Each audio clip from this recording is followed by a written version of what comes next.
Iya, masih kembali di Tanjung Inim Radio yang pastinya Tanjung Inim Radio yang selalu menjadikan tema atau materi-materi yang sangat penting sekali buat para kanci Tanjung Inim Radio yang dimanapun Anda berada. Nah, seperti kali ini kita sudah bahas di materi kita yaitu tentang diabetes karena berhubungan dengan Hari Diabetes Sedunia. Nah, ini penting banget buat kamu kaum muda.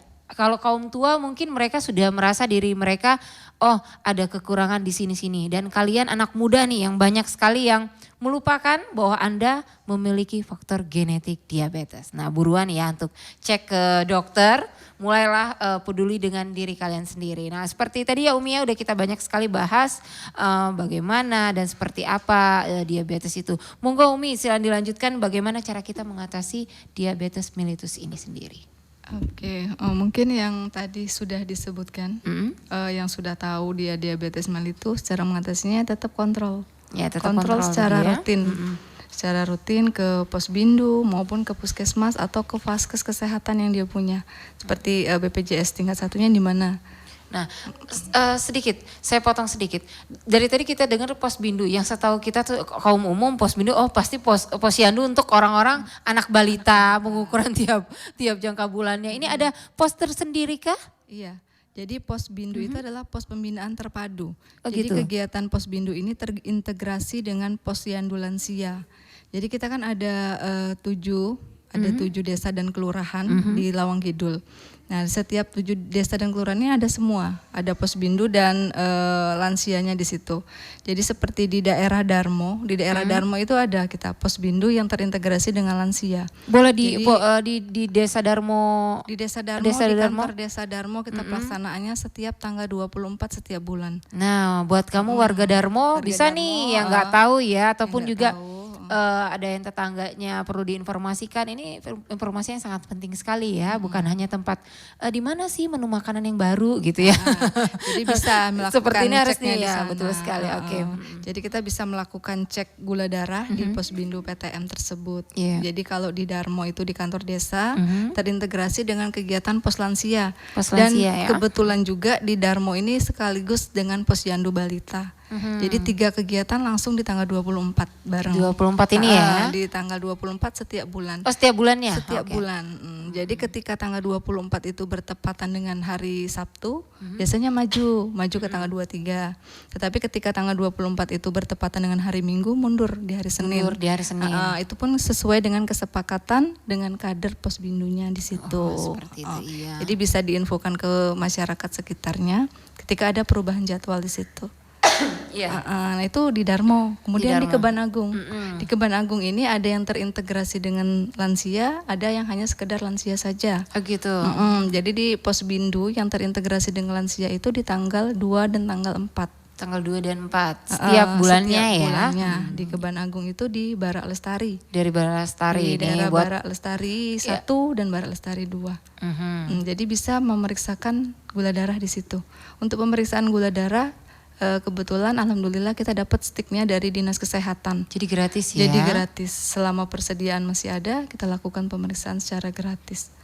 Cukup membawa kakak atau KTP-nya saja. Nah, udah gratis pada nggak mau lagi nih cek kesehatan ya? Ya, jadi dimulai usia 15 tahun ke atas. 15 untuk tahun melakukan ke atas, deteksi dini penyakit tidak menular, terutama untuk gula darahnya. Cek gula darah di situ. Terus di Posbindu yang lain? Di Tanjung Enim Selatan. Di Tanjung Enim Selatan itu termasuk di Karangasem dan di BTN Air Paku.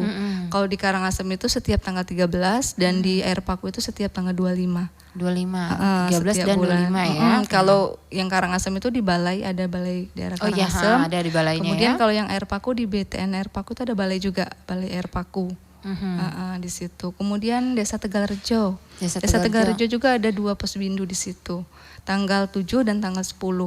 Kalau yang tanggal 10 yang di Balai Desa. Balai kantor desa itu ada kantor Desa Tegalrejo itu setiap tanggal 10. Kemudian tanggal 7 ada di balai di RT 8 itu. Nah, di situ ada balainya untuk Posbindu, kemudian juga terintegrasi dengan pos lansia. Selanjutnya di Kelurahan Pasar. Kelurahan Pasar ini juga ada yang di Talanggabus, kemudian ada yang di pasar yang di sebelah kantor Lurah Pasar. Oh, sebelah kantor lurah. Iya. Sebelah kantor lurah pasar itu kan ada posyandu balita juga di situ. Di situ juga kegiatannya terintegrasi dengan lansia dan posyandu balita.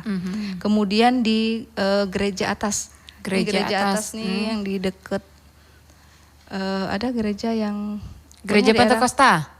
Gereja atas yang di wilayahnya itu, pokoknya yang atas itu yang gereja besar itu ya ada. Ya, maju lagi di situ. Maju lagi. Ada pos bindu yang terintegrasi dengan lansia di situ. Oh gitu. Di situ juga tempat posyandu balita, tetapi beda tanggal untuk posyandu balita tidak terintegrasi. Nah kemudian selanjutnya itu di Tanjung Enim. Tanjung Enim ini di tanggal 9 itu ada di Rantimin. Oh di Rantimin. Nah di tahu ya. Rantimin itu pasti tahu, di situ bisa melakukannya. Kemudian di Sidomulyo 1 dan Sidomulyo 2. Nah di situ ada tiga pos bindu. Nah, udah banyak sih ya. Jadi usul akses kita untuk mengecek diabetes ini tidak terbatas ya dok ya, maksudnya di mana tempat itu pasti menyediakan tidak harus ke puskesmas, tidak harus ke klinik, itu bisa datang ke pos bindu di situ. Luar biasa sekali puskesmas tuh membuka tidak hanya di puskesmas sendiri yang harus mengantri berjam-jam karena pasien yang banyak, tapi membagi pos-pos di mana tempat kalian tinggal. Jadi di mana yang dekat. Jadi tidak mempersulit warga untuk mengecek diabetes ini sendiri. Tepuk tangan dulu dong buat puskesmas Tanjung Enim. Wah 2000 yang tepuk tangan nih dok. Nah mesti garis bawain mulai usia 15 tahun ke atas. Oh seperti saya umur 16 dok ya, harus cek segera dok ya. Iya. Lokasi 16 tahun loh sebabnya. Baru 16 dok, udah berjalan ini ya. Aduh menolak tua seperti biasa dok ya. Oke, kita kembali ke materi kita. Silakan Umi. Kembali. Ada lagi yang pos bindu yang di Lingga juga ada. Oh di Lingga ada juga? Di Lingga itu kita terintegrasinya dengan posyandu balita di Komplek PLN. Oh di Komplek PLN? Di Komplek PLN yang di atas. Nah kemudian yang lansianya itu ada di Poskesdesnya Desa Lingga. Kemudian kita juga masuk ke pos UKK yang ada di Siba Center. Nah di Siba Center juga ada ya? Jadi di Siba Center itu kan ada beberapa, ada pos UKK di situ, ada pos UKK Rosella di situ, ada batik kujur, ada songket di situ. Jadi setiap bulan di situ ada juga kita melakukan pemeriksaan gula darah di situ. Nah, sambil kalian mungkin merajut-rajut di sana, ceklah ya kesehatan Anda nih. Kemudian di kantor kebersihan. Oh, ada juga? Kita ada juga di situ melakukan pemeriksaan gula darah setiap bulan. Nah, banyak dong tempat-tempat ya. Ini tidak menutup akses kalian untuk berkata, aduh di puskesmas mah penuh gitu ya, harus mengantri lama gitu. Enggak dong, makanya untuk kalian lebih aktif lagi dengan RT kalian ya, untuk informasi jelas kapan pertanggal kapan yang harus secara rutin mengadakan pos bindu ya. Pos bindu untuk khusus lansia ya, terutama untuk lansia kan 15 tahun ke atas. 15 tahun ke atas juga. Maksud saya untuk yang lansia tuh nggak susah ya, harus berjam-jam ke sana. Pokoknya yang dekat gitu dengan tempat tinggalnya bisa datang ke situ. Nah, itu. Nggak harus kalau ke puskesmas kan, kalau yang nggak punya BPJS Bu ya harus bayar. Kalau gitu. periksa darah di puskesmas ya namanya juga kita harus beli. Iya. Karena untuk di pos bindu ini cukup bawa KKTP gratis untuk pemeriksaan gula darah selama persediaan dari Dinas Kesehatan ada. Nah, tidak menutup kemungkinan kan buat Anda yang memiliki ini kalau mau bayar mau susah gitu ya untuk banyak orang yang mengatakan, aduh Bu mau sehat itu mahal, mau bayar kita nggak ada uang. Nah, kali ini Puskesmas tidak menutup buat kalian yang tidak mampu, mohon maaf untuk yang ya tidak mampu, ada loh gratis. Jadi buat kamu jangan ragu-ragu ya. Oke deh, Umi nanti kita bahas lagi materi kita yang selanjutnya. Kita commercial break berikut ini. Jadi buat kamu para kaca Tanjung Enim Radio tetap pantengin kita bertiga di Tanjung Enim Radio.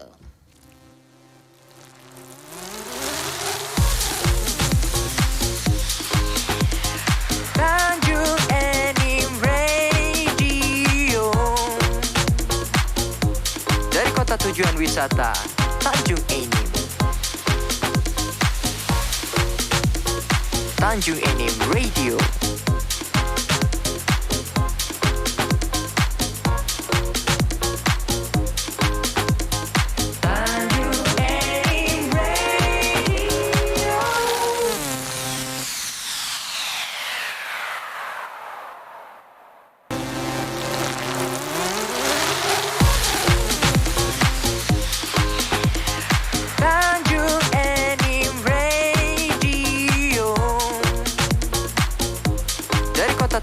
Wisata Tanjung Enim. Tanjung Enim Radio.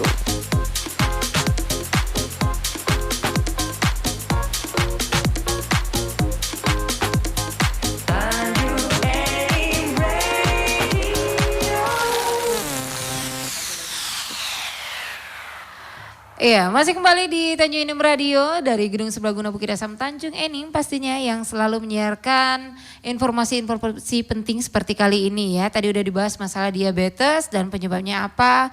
Dan buat kamu garis bawain lagi, Anda memulai usia 15 tahun, mulai cekkan diri Anda ke Posbindu ya, Posbindu ya secara gratis. Udah kasih di gratis pada nggak mau, ayo dong buruan ya, mumpung gratis gitu ya.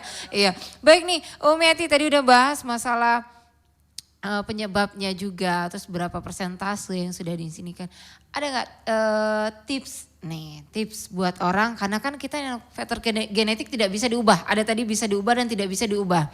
Nah ada tips nggak untuk kesehatan bagi orang penderita DM ini sendiri? Nih, boleh dijelasin sedikit. Ya, untuk tipsnya yang secara umum melakukan cek kesehatan secara berkala tadi, terutama itu melakukan aktivitas fisik. Jadi aktivitas fisik ini tidak harus olahraga yang kayak nge-gym, kayak olahraga berat, itu enggak. Tetapi aktivitas fisik yang dilakukan minimal 30 menit setiap harinya. Jadi lakukan aktivitas fisik yang secara teratur. Misal sore hari setelah sholat asar itu lakukan jalan santai, jalan keliling-keliling di depan rumah itu selama 30 menit itu sudah melakukan aktivitas fisik. Atau mungkin habis, kalau ibu-ibu nih habis masak pagi-pagi jangan langsung depan TV nonton sampai sore, sampai ke maghrib. Tetapi tetap melakukan aktivitas. Setelah kita makan, tetap melakukan aktivitas fisik. Kemudian melakukan diet yang seimbang. Sebutkan tadi bahwa jangan makan tuh nasi sama lauk bae gitu Bu ya. Jadi seperti yang sudah ya. Seperti yang kita lakukan kemarin di tanggal 28 itu aksi bergizi Ya, seluruh Indonesia. ya, betul. Nah, itu salah satunya gerakan masyarakat hidup sehat, Germas. Nah, itu salah satunya juga untuk melakukan ini, biar tip hidup sehat untuk menekan juga gula darah yang terkontrol. Jadi ketika kita diet yang seimbang itu ada di situ ada nasinya, ada sayur mayurnya, ada lauk pauknya, ada buahnya. Kemarin ditambah juga dengan susu ya, ya. Untuk anak-anak. Plus FE untuk anak remaja putri. Iya, remaja putri ya, kemarin ada sih ya. Untuk yang aksi bergizi. Nah, ini pun juga sama. Tip pola hidup sehat untuk yang sudah terkena DM ataupun yang belum terkena DM sebetulnya sama. Jadi diet yang seimbang. Jadi ketika yang memiliki badannya berlebih, obesitas, ketika IMT-nya itu sudah lebih dari 25, sudah harus hati-hati. Ketika lingkar perutnya sudah lebih dari 80 bagi yang perempuan, sudah mulai diet yang seimbang. Jadi diet itu bukan berarti tidak makan. Ya. Jadi diet itu tetap makan 3 kali sehari tetap sama. Tapi porsinya yang dikurangi. Perbanyaklah makan sayur dan buahnya. Kurangi karbohidratnya dengan glukosa. Jadi kalau di piring itu dibuat angka T ya, kalau untuk diet yang seimbang itu. Jadi T di situ yang sepertiganya itu yang hanya karbohidratnya, glukosa. Kemudian sepertiganya itu juga untuk protein dan setengahnya itu adalah sayur dan buahnya. Jadi banyakin sayur dan buahnya. Nah, kemudian tidak mengkonsumsi minuman-minuman beralkohol yang seperti itu. Kemudian melakukan pola hidup tadi salah satunya, kemudian pola tidurnya juga dijaga, kemudian kelola stres. Jadi banyak ibu-ibu atau orang-orang sekarang itu dikit-dikit kalau banyak gawe, atau wong Palembang banyak gawe dikit mulai stres, tidak bisa tidur, tambah makannya banyak, ada yang seperti itu. Kemudian kalau banyak masalah dikit mulailah stres, tidak bisa mengelola stres. Bukan dengan cara update status sembuh gitu ya, enggak ya Dok ya. Harus di ini ya. Jadi kelola stres, melakukan aktivitas yang positif. Gitu. Mungkin dengan membaca buku atau mungkin lebih mendekatkan diri kepada Allah Subhanahu wa taala. Ini salah satu. Ini yang paling penting sebetulnya. Poin penting kita itu di sini. Ketika kita mendekatkan diri kita kepada Allah gitu, ketika kita meningkatkan keimanan kita, insya Allah gitu kan ya, semua masalah yang kita hadapin itu akan akan selesai. Semua aktivitas, semua kegiatan itu dimulai dengan Bismillah. Bismillah. Jadi setiap kegiatan kita mulai dengan Bismillah, insya Allah semuanya itu akan menghasilkan sesuatu yang baik. Mungkin itu salah satu tipsnya untuk menjaga pola hidup yang sehat. Wah, luar biasa buat kamu tuh ya, jangan hanya dengerin aja gitu loh. Ntar besok-besok iya gitu nggak didengerin ya. Diet yang salah itu juga harus hati-hati. Nah ini ada seperti kata dokter tadi bahwa saraf mengganggu saraf, tergantung saraf mana yang kena, apakah itu bagian jantung seperti dokter tadi bilang ya, penyumbatan itu ya dok ya kalau saya nggak salah. Nah terus ada orang contoh halnya orang bilang ada terkena di saraf kaki, sampai kaki yang nauzubillah min dzalik sampai membusuk ya. Kata dokter harus diamputasi, dan si penderita itu sendiri apakah dengan selesainya amputasi itu selesai sudahkah? Atau akar itu masih ada atau seperti apa itu Umi atau dokter boleh untuk menjawab? Sudah amankah ketika kita sudah diamputasi, orang tersebut penderita itu diamputasi, apakah sudah amankah 100% kah? Bukankah tadi ada bahwa tidak ada bisa dihilangkan tadi ya dok? Nah iya. Seperti apa itu? Jadi gini ya, kalau diabetes itu artinya bisa induknya dari segala penyakit. Jadi dia bisa menyerang semua organ tubuh ya tadi ya. Jadi jantung, ginjal, mata dan sebagainya, termasuk dengan saraf ya, persarapan. Nah, ketika dia terjadi komplikasi di persarapan sehingga menyebabkan akhirnya kalau dia ada infeksi, akhirnya tindakan upaya dilakukan adalah mungkin dilakukan amputasi. Amputasi ini adalah salah satu tujuannya untuk mencegah jangan sampai terjadi istilahnya menambah si gangguan dari si organ yang terkena tadi. Jadi kita lakukan amputasi. Tetapi bagaimana dengan organ yang lain? Belum tentu. Artinya selama gula darahnya ini tidak dikendalikan, kemudian kebiasaan makannya tidak juga diperbaiki, kebiasaan-kebiasaan yang lain, kemudian ada merokok lah tadi seperti kata Bu Eti tadi, istirahatnya tidak cukup, tidak melakukan kurang aktivitas, kemudian stres gitu ya. Nah artinya tetap gula darahnya tetap tidak terkendali, tetap terjadi, diabetes tetap ada. Makanya long life pengobatan DM ini adalah pengobatan seumur hidup. Ya, jadi walaupun orang dengan sudah dilakukan amputasi, tetap harus minum obat rutin secara teratur. Ya, BPJS sudah menjamin kalau kita punya BPJS setiap bulan kita bisa mendapatkan pengobatan BPJS itu secara gratis. Jadi obat dikasih full untuk 1 bulan, belum pemeriksaan gratis, belum konselingnya. Ya, belum lagi ada olahraga bersama, ya itu biasanya untuk penderita masuk namanya prolanis kalau di BPJS itu. Jadi dipantau. Jadi betapa pemerintah begitu care ya, termasuk tadi untuk posbindu dikasih lah namanya pemeriksaan secara teratur. Itu adalah salah satu upaya pemerintah nunjukkan begitu besarnya perhatian pemerintah, jadi mengalokasikan dana yang dan sarana prasarana untuk supaya jangan sampai ada penderita, jangan sampai yang pertama tidak terdeteksi. Jadi dari mulai usia remaja mengetahui secara dini. Kalaupun sudah terjadi diabetes, dilakukan pengelolaan, jangan sampai dia tidak melakukan kontrol secara teratur, mencegah terjadinya komplikasi. Nah, kalau terjadi komplikasi gimana? Mengelola jangan sampai dia fasenya lanjut. Fase lanjut lagi terminasinya adalah jangan sampai terjadi kematian karena penyakit itu. Nah, kalau mengatakan tentang kematian, maka penyakit diabetes ini adalah termasuk penyakit nomor 3. Penyakit kematian. Nomor 3. Wow. Dari jenis kematian yang penyebab seseorang itu paling banyak itu diabetes itu golongan yang ketiga. Sementara kasus di Indonesia sendiri masuk di dalam diabetes untuk di dunia, Indonesia menduduki peringkat yang ke-7. Bayangkan. Wah, jadi itu, betapa PR. Jadi PR ini bukan PR pemerintah saja, Kementerian Kesehatan, bukan juga kami sebagai petugas kesehatan, tetapi juga mungkin salah satunya nilai peran dari radio ini juga ya, membantu menyiarkan tentang kesehatan, salah satunya sebagai diabetes ini. Mungkin juga nanti remaja-remaja di mana diajak di sekolah misalnya Bu Guru bagaimana berperan juga di dalam mengedukasi siswa-siswinya untuk lakukan pemeriksaan rutin adalah supaya jangan sampai nanti ke depan ada penderita-penderita baru diabetes yang tidak terdeteksi. Jadi adalah seperti itu.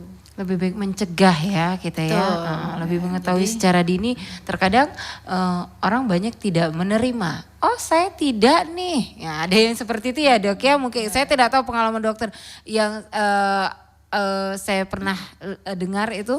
Ada yang orang tua saya tidak mengidap diabetes karena pada dasarnya orang awam taunya hanya keturunan. Nah itu yang kurangnya informasi bagi masyarakat kita bahwa mengatakan oh enggak kok Dok, kok bisa ibu saya enggak, bapak saya enggak. Itu pernah gak sih dialami dokter gitu? Bahwa ada yang memang berontak bahasanya frontal sekali ya. Kalau memberontak menolak ya gitu ya. Untuk dia katakan diabetes. Jadi mengatakan bahwa apa yang diperiksa labor itu salah. Iya. Itu bagaimana cara tim kesehatan atau dokter sendiri pernah mengalami itu nggak sih? Bagaimana meyakinkan bahwa kamu tuh memang seperti ini keadaannya gitu loh. Ya, jadi kita jelasin gitu ya. Bagaimana mengulang lagi awal bagaimana proses perjalanan penyakit diabetes itu. Kira-kira kenapa bisa terjadi seperti ini? Balik lagi ke tipe tadi. Jadi dia termasuk golongan yang berarti dapatnya diabetes ini adalah dari pola kebiasaan. Ya, kebiasaan makan yang salah ya, di mana tadi tidak seimbangnya tadi, gaya hidup juga yang sedentary life, yang kurang gerak, kurang aktivitas. Nah inilah yang memicu untuk terjadinya diabetes tadi. Nah boleh kita kasih kesempatan dia untuk mencari secondary event, silakan melakukan pemeriksaan. Karena juga ketika ada penderita diabetes baru, kalau memang kadar gula darahnya masih antara pre-diabetes, itu biasanya kita lebih tekankan dengan edukasi kesehatan, merubah pola kebiasaan hidup, kemudian dietnya seperti apa. Nanti kita kasih waktu dia, coba dulu dengan gaya hidup sehat dulu lagi, kemudian dengan olahraga. Jadi barulah nanti kita suruh lagi dia kembali lagi. Ketika kadar gula darahnya masih tetap tinggi, baru kita kombinasi dengan obat-obat anti diabetik oral. Atau kalau dia tipe 1 itu biasanya pakai insulin biasanya. Nah itu ya. Jadi kalau yang seperti itu sudah sering. Tapi sering ya. Tidak ini lagi ya, karena kurangnya pemahaman. Tetapi kalau sesudah pemahaman, sudah sadar, akhirnya dia tahu ya. Apalagi kita jelaskan nanti komplikasinya bakal terjadi apa nih ke depan. Nah itu biasanya kalau mulai takut ya. Mak biasanya paling takut ya. Karena ketika misalnya saya katakan, Ibu gimana Bu? Kalau suatu saat misalnya hari ini Bu bisa berjalan nih ke sini, nggak mau periksa, terus besok mohon maaf kalau tiba-tiba terjadi stroke kita. Nah kita perempuan ini tergantung dengan orang lain. Nah biasanya mama lebih tersentuh ketika kita ngomong kan, Ibu nanti tergantung si A, si B, si C, mau kamar mandi, bantuan orang, mau kesini, mau bantuan langsung orang. Ya, mereka langsung mulai mau berurai air mata biasanya. Ya, jadi kita menceritakan tuh hal-hal yang kira-kira kemungkinan terburuk juga perlu supaya timbul kesadaran. Nah, akhirnya besok-besoknya kalau setelah ke follow up setiap bulan datang. Alhamdulillah ya Dok alhamdulillah. Ya. Berkat dokter-dokter cantik dan juga ibu-ibu puskes yang luar biasa ini tim kesehatan. Karena ya begitu banyak sekali kita kaum awam seperti itu kan yang masa sih gitu loh. Saya tadi juga sempat begitu statement yang dokter bilang kan bahwa usia 15, masa sih? Saya bilang gitu dalam hati saya berkata seperti kan saya orang awam gitu loh. Oh ternyata, setelah saya semakin dengar, oh iya masuk akal juga apa yang dokter bilang gitu ya. Selain kita karena faktor genetik tadi, yaitu karena pola makan sekarang luar biasa Dok. Anak zaman sekarang kan sebelah junk food ya. Ya luar biasa sekali untuk materi kita di hari ini. Boleh untuk penutup Dok, sebelum kita closing, ada lagi nih satu mitos dan fakta. Banyak sekali mitos. Kalau orang diabetes itu nggak boleh kamu. Oh nggak apa-apa. Ada yang bilang kamu tuh nggak boleh itu. Nggak apa-apa ini. Nah itu ada. Boleh Dok dijelaskan sedikit mitos-mitos seperti itu. Seperti mitos yang tidak boleh. Ada yang bilang kamu tuh kan kena diabetes tuh. Berarti darah kamu tuh nggak sehat gitu loh. Jadi kamu nggak boleh nih untuk donor gitu loh. Itu boleh Dok dijelaskan? Iya, jadi kalau mitos-mitos memang banyak ya, apapun tidak harus diabetes ya. Jadi khusus untuk diabetes yang seperti tadi dikatakan yang mendonor darah itu boleh, tidak masalah gitu ya. Jadi tetap boleh, tetapi dalam tadi kadar gula darahnya terkontrol. Seperti itu ya Dok ya. Jadi apalagi misalnya tentang ibu hamil, misalnya mitos-mitos yang lain gitu ya. Oh, ibu hamil diabetes, ya memang sebaiknya tidak apa istilahnya tidak kalau sudah pernah ada riwayat seperti itu menjaga diet berat badan yang pasti pertama, mengendalikan berat badan, makan diatur. Kemudian kalaupun juga sudah terjadi diabetes, dia melakukan pemeriksaan. Jadi ketika pun juga ada hamil, dia terkontrol gitu loh, tidak masalah. Jadi gitu jangan ya. takut ya Dok Jangan ya, karena takut, mendengar statement bahwa orang hamil juga ibu hamil bisa terjangkit diabetes, sudah mulai takut gitu ya. Akhirnya mempengaruhi janin, bukan malah menyelesaikan, malah menambah ya Dok ya. Stres nanti. Stres ya, jadi mempengaruhi janinnya. Yang penting dia rutin ya. Jadi kalau sudah kasus seperti ini berarti kan harus ke dokter spesialis kandungan gitu ya. Melakukan USG rutin, insya Allah lah ya. Bisa lahir dengan insya Allah selamat ya. Amin, semoga ya. Jadi pemahaman edukasi kalian sangat penting sekali nih buat kaum remaja maupun ibu-ibu juga lansia ya. Oke Dok, untuk di closing terakhir kita, bagaimana nih secara pencegahan secara keseluruhan Dok? Atau ada yang ingin ditambahkan, boleh silakan dari Umi ataupun dari dokter. Kalau tadi sebetulnya sudah dijelasin ya sama Bu Eti ya sebetulnya. Jadi kalau dinas kesehatan, Kementerian Kesehatan sudah apa yang diceritakan Bu Eti tadi sebenarnya dirangkum dari judulnya itu adalah kalau memudahkan itu namanya cerdik. Cerdik. Jadi kalau memudahkan supaya pencegahan diabetes itu adalah melakukan namanya cerdik. C itu adalah cek kesehatan secara berkala. Ya silakan apa melalui Posbindu atau punya BPJS DW datang ke puskesmas atau ke FKTV swasta yang lain atau ke rumah sakit gitu ya. Atau misalnya ke praktek dokter silakan. Yang penting rutin melakukan pemeriksaan kesehatan. Baik yang sudah terdiagnosa diabetes atau golongan-golongan muda yang masuk dalam kalau kementerian sudah mewajibkan dimulai usia 15 tahun ya. Nah, kemudian E itu salah satunya lagi adalah enyahkan asap rokok, minum minuman alkohol hindari karena yang makan makanan atau minuman rokok ini tadi potensial merusak sel-sel. Nah, balik lagi kalau ketemu si sel beta tadi yang dirusaknya, sudah paham kan? Sudah paham, nah, akhirnya si insulin nggak bisa diproduksi. Kalau itu kalau rusaknya masuk ke dalam sel merusak pankreas, akhirnya kan glukosa nggak bisa terkendali. Kemudian R, rajin R adalah rajin olahraga ya, rajin olahraga. Jadi aktivitas olahraga itu minimal 3 kali seminggu selama 30 menit. Silahkan berdasarkan kemampuan masing-masing. Kemudian D, diet sehat dengan menu seimbang tadi yang cukup semuanya tadi, bukan karbo, hanya ya. Tinggi karbo, banyak gula atau tinggi lemak atau tinggi protein, tetapi diet yang seimbang dengan mengutamakan banyak sayur dan buah. Kemudian D, diet sehat. I ya. I istirahat yang cukup. Tadi tidur ya. Tidur paling tidak 8 jam.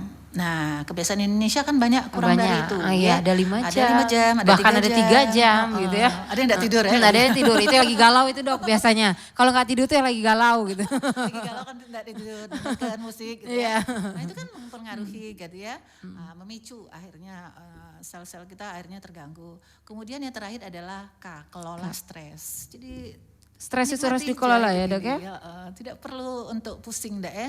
Ada Allah ya tempat kita untuk bergantung. Betul sekali. Jadi insya Allah kalau niat kita baik, kita bisa menjalani hidup ini dengan tenang gitu ya, yakin. Insya Allah apapun masalah kita seperti kata Bu Eti dan Bu Ustazah. Seperti kata Umi Eti gitu ya. Benar kan Bu Ustazah?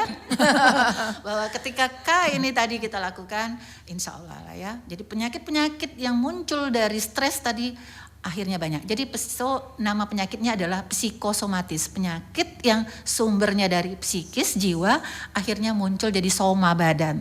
Nah ini nih mulai muncul lagi penyakit yang lain. Jadi sayangi tubuh kita. Jadi closing statementnya adalah sayangi tubuh kita. ya, jaga tubuh kita.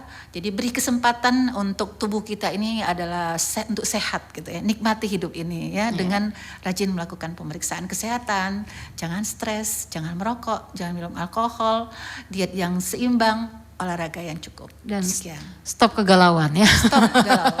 Tidak termasuk golongan yang galau ya. Tidak termasuk kita ya.